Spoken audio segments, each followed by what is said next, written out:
Hay algo extraño que muchas personas descubren cuando empiezan a controlar su glucosa. Se despiertan por la mañana, todavía no han desayunado.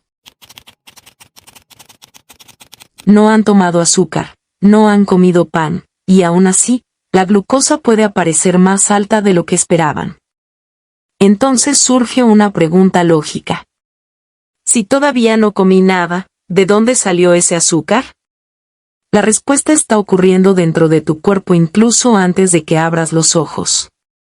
Y entenderla es importante, porque también nos ayuda a separar los hábitos que tienen respaldo científico de esos consejos de Internet que prometen demasiado. Hoy vamos a revisar 5 hábitos matutinos relacionados con la salud metabólica. Pero hay algo importante, ninguno de ellos sustituye medicamentos, insulina, controles médicos ni un plan indicado por un profesional de salud. Y quédate hasta el final, porque también vamos a hablar de un remedio muy popular que muchas personas toman por la noche pensando que automáticamente mejorará su glucosa al despertar. La evidencia sobre ese consejo es bastante más complicada de lo que parece. Primero necesitamos entender qué pasa durante las últimas horas de la noche. Existe un fenómeno conocido como fenómeno del amanecer. Mayo Koenig explica que algunas personas con diabetes experimentan un aumento de glucosa durante las primeras horas de la mañana, con frecuencia entre aproximadamente las 4 y las 8. Una de las posibles explicaciones es la liberación natural de hormonas como cortisol, glucagón, hormona del crecimiento y adrenalina. Estas hormonas ayudan al organismo a prepararse para despertar. Pero también pueden aumentar temporalmente la resistencia a la insulina y favorecer que el hígado libere glucosa. Por eso, tener glucosa alta por la mañana no significa automáticamente que cenaste mal. Y tampoco significa que exista un truco capaz de corregirlo en 5 minutos. De hecho, si la glucosa aparece elevada de forma repetida al despertar, Mayo Clinic recomienda hablar con un profesional sanitario para investigar la causa. Puede estar relacionada con el fenómeno del amanecer, pero también con la alimentación nocturna, la medicación o con otros factores. Ahora sí. Vamos con el primer hábito. Hábito número 1. Empezar el día hidratándote. Después de pasar varias horas durmiendo, es normal haber perdido algo de agua a través de la respiración, la orina y la transpiración. Por eso tomar agua al despertar puede ser una forma sencilla de comenzar a reponer líquidos. Pero aquí aparece una de las primeras exageraciones que debemos evitar. Un vaso de agua no es un tratamiento para bajar la glucosa. No existe una razón científica para prometer que beber determinada cantidad de agua al levantarte corregirá por sí sola una glucosa elevada. La hidratación adecuada forma parte de una alimentación y un estilo de vida saludables, pero no sustituye el tratamiento de la diabetes. Así que la idea puede ser muy simple. Si tienes sed por la mañana, toma agua. Si te resulta más fácil beberla antes del café o con el desayuno, perfecto. Pero no necesitas convertir ese vaso de agua en una medicina.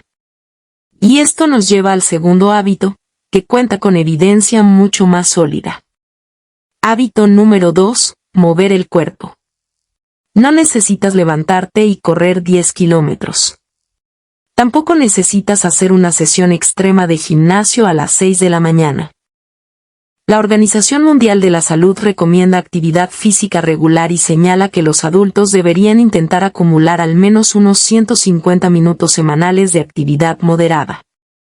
Y los estándares de atención en diabetes de la Asociación Americana de Diabetes de 2026 también señalan que la actividad física tiene efectos favorables sobre el control glucémico y otros factores cardiometabólicos. Eso significa que caminar, subir escaleras, hacer ejercicios de movilidad o realizar otras formas de actividad física puede formar parte de una estrategia general de salud. Pero observa la diferencia entre decir: camina 20 minutos y tu azúcar bajará. Y decir: la actividad física regular está respaldada por evidencia y puede contribuir al manejo glucémico dentro de un plan individualizado. La segunda frase es mucho más correcta. Porque la respuesta de la glucosa al ejercicio no es idéntica en todas las personas. Esto es especialmente importante si utilizas insulina o medicamentos que pueden producir hipoglucemia. En esas situaciones, el tipo, duración e intensidad de la actividad deben adaptarse a tu tratamiento y a las recomendaciones de tu equipo médico. Así que sí, mover te importa. Pero no porque exista un número mágico de minutos al despertarte. Importa porque reducir el sedentarismo y mantener actividad física regular tiene respaldo científico. Ahora llegamos al tercer hábito. Y aquí es donde muchas personas cometen un error pensando que todo desayuno saludable produce exactamente la misma respuesta en la glucosa. Hábito número 3. Si desayunas, observa la combinación de los alimentos. Primero aclaremos algo. No todas las personas necesitan comer inmediatamente después de levantarse. El horario de las comidas depende del tratamiento, las preferencias, la rutina y las necesidades individuales. Pero si desayunas, la composición puede importar. Los estándares de la Asociación Americana de Diabetes de 2026 recomiendan patrones de alimentación individualizados y destacan alimentos como vegetales, frutas enteras, legumbres, proteínas magras, cereales integrales, frutos secos y semillas. Y los CDC explican algo muy fácil de entender. Cuando un alimento con carbohidratos se combina con proteína, grasa o fibra, la glucosa generalmente entra en la sangre de forma diferente que cuando consumimos carbohidratos muy refinados por sí solos. Piensa en 2 desayunos. Uno podría ser una bebida azucarada acompañada de galletas o pan muy refinado. Otro podría contener, por ejemplo, huevos o yogur natural, una fuente de cereal integral, frutos secos y una porción de fruta. No significa que el segundo desayuno vaya a producir exactamente el mismo nivel de glucosa en todas las personas. Pero su composición se acerca más a los principios de una alimentación equilibrada recomendada por organizaciones sanitarias. Y ahora aparece una pregunta que genera muchísimo miedo. ¿Una persona con diabetes puede comer fruta? La respuesta no debería ser un simple sí o no. La Organización Mundial de la Salud incluye frutas, vegetales, legumbres y cereales integrales dentro de un patrón de alimentación saludable. La ADA también incluye la fruta entera dentro de sus principios nutricionales para personas con diabetes y prediabetes. Pero hay una diferencia interesante entre comer una fruta y beberla. Los CDC explican que el jugo de fruta puede elevar la glucosa más rápidamente que la fruta entera. Y la OMS recuerda que incluso muchos jugos sin azúcar añadido contienen cantidades importantes de azúcares libres. Eso no significa que un vaso de jugo sea automáticamente peligroso. Significa que fruta entera y jugo no son metabólicamente idénticos. Una manzana entera contiene la estructura del alimento y su fibra. Cuando la convertimos en jugo, gran parte de esa estructura cambia y es mucho más fácil consumir una cantidad grande en pocos segundos.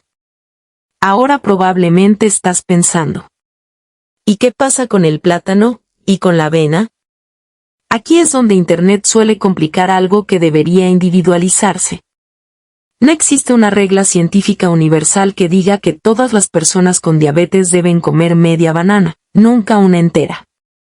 La cantidad adecuada depende del resto de la comida, el tratamiento, la actividad física, el objetivo nutricional y la respuesta individual. Lo mismo ocurre con la avena. La OMS recomienda que los carbohidratos provengan principalmente de fuentes poco refinadas como cereales integrales, vegetales, frutas y legumbres.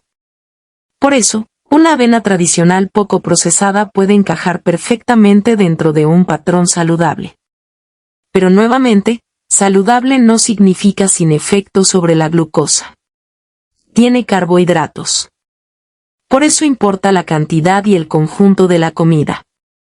Y antes de seguir, quiero mencionar otro ingrediente que aparece constantemente en videos sobre glucosa, la canela. Algunos ensayos y metaanálisis han encontrado posibles reducciones en ciertos marcadores de glucosa en personas con diabetes tipo 2. Pero los estudios presentan bastante variabilidad entre sí. Eso significa que todavía sería incorrecto presentar la canela como sustituto de medicación o como una forma garantizada de controlar la diabetes. Puede ser una especia que disfrutes en tus comidas. No necesita convertirse en un tratamiento casero. Y ahora llegamos al hábito número 4. Este es interesante porque está muy relacionado con nuestro reloj biológico, pero suele exagerarse muchísimo en redes sociales. Hábito número 4. Recibir luz durante el día. Nuestro cuerpo funciona siguiendo ritmos circadianos. La luz es una de las señales más importantes que utiliza el cerebro para sincronizar ese reloj interno con el día y la noche. Por eso exponerse a luz natural durante la mañana puede ayudar a mantener una señal clara de día para nuestro sistema circadiano. Pero aquí debemos separar dos cosas. Una cosa es decir que la luz participa en la regulación del ritmo circadiano. Otra muy distinta es prometer que 20 minutos de sol reducirán tu glucosa o evitarán la diabetes. La investigación sobre ritmos circadianos y metabolismo es interesante, pero no justifica convertir una caminata al sol en un tratamiento para la glucemia. Así que puedes aprovechar la mañana para salir, caminar y recibir luz natural. Pero piensa en ello como parte de una rutina saludable, no como una terapia capaz de reemplazar las medidas médicas que necesitas. Y ahora llegamos al quinto hábito. Este probablemente es el más ignorado. Porque no está en tu plato. No está dentro de un vaso. Y ni siquiera requiere zapatillas deportivas. Está relacionado con lo que ocurre en tu mente pocos segundos después de despertarte. Hábito número 5. Prestar atención al estrés de la mañana. Piensa en tu rutina. Abres los ojos. Buscas el teléfono. Mensajes. Correos. Noticias. Problemas del trabajo. Redes sociales. Y todavía no te has levantado de la cama. El CDC explica que las hormonas relacionadas con el estrés pueden hacer que la glucosa suba o baje de manera impredecible en personas con diabetes. Esto no significa que cada vez que te preocupes tu glucosa vaya a dispararse. Pero sí significa que estrés y metabolismo están relacionados. Entonces, ¿qué podemos hacer? Algunas personas encuentran útiles técnicas sencillas de relajación, respiración lenta, meditación o simplemente unos minutos sin teléfono. Pero nuevamente necesitamos precisión. Una técnica respiratoria puede ayudar a algunas personas a sentirse más tranquilas. Eso no significa que esté demostrado que una respiración concreta haga que la insulina funcione mejor inmediatamente. Puedes probar algo tan sencillo como inhalar despacio y hacer una exhalación algo más larga. No necesitas contar segundos exactos. No existe una secuencia mágica. El objetivo es reducir la sensación de aceleración y empezar el día de una forma que te resulte sostenible. Y ahora llegamos al consejo extra que te prometí al principio. ¿Qué ocurre con el vinagre de manzana? Este es uno de los temas favoritos de Internet. Bébelo antes de dormir y tendrás mejor glucosa por la mañana. Suena convincente. Y curiosamente, no podemos decir que no exista ningún estudio. Un metaanálisis publicado en 2025 que reunió 7 estudios controlados encontró posibles mejoras en algunos marcadores glucémicos en personas con diabetes tipo 2. Pero 7 estudios siguen siendo una base relativamente pequeña para transformar el vinagre de manzana en una recomendación universal. Además, un resultado promedio dentro de un estudio no significa que funcionará igual para cada persona. Tampoco significa que deba añadirse al tratamiento sin consultar a un profesional. El vinagre puede causar molestias gastrointestinales y puede ser problemático en algunas personas o situaciones clínicas. Por eso, este video no recomienda tomar una determinada dosis, ni tomarlo antes de dormir, ni utilizarlo para sustituir medicamentos. La parte más importante de la historia es precisamente esa. hay alguna evidencia no significa está demostrado para todos. Y esa regla sirve para la canela, el vinagre, los suplementos y prácticamente todos los trucos virales relacionados con la glucosa. Entonces, ¿con qué deberías quedarte de este video? No con una lista de remedios milagrosos, sino con una idea mucho más útil. La Organización Mundial de la Salud señala que la prevención y el manejo de la diabetes se apoyan en pilares conocidos: alimentación saludable, actividad física, control del peso cuando corresponde, seguimiento médico y medicamentos cuando son necesarios. Y la evidencia más reciente de la Asociación Americana de Diabetes insiste en que la nutrición y la actividad física deben individualizarse. Así que una mañana saludable podría ser sorprendentemente sencilla. Hidratarte. Moverte de acuerdo con tus posibilidades. Elegir alimentos poco procesados y ricos en nutrientes si vas a desayunar. Recibir algo de luz natural. Y evitar comenzar todos los días en un estado de estrés extremo cuando eso sea posible. Ninguna de estas acciones promete normalizar tu glucosa. Ninguna reemplaza insulina. Ninguna permite suspender medicamentos. Y ninguna debería utilizarse como razón para retrasar una consulta médica. Especialmente si notas valores altos o bajos de glucosa de forma repetida. Y aquí está quizá el punto más importante de todo el video. Si tu glucosa está alta por la mañana, no intentes adivinar automáticamente la causa. Puede existir el fenómeno del amanecer, pero también pueden intervenir la alimentación, el horario de los medicamentos, la dosis, el sueño y otros factores. Registrar tus mediciones y comentarlas con tu médico o con el profesional que controla tu diabetes puede aportar mucha más información que perseguir un truco diferente cada semana. Ahora quiero hacerte una pregunta.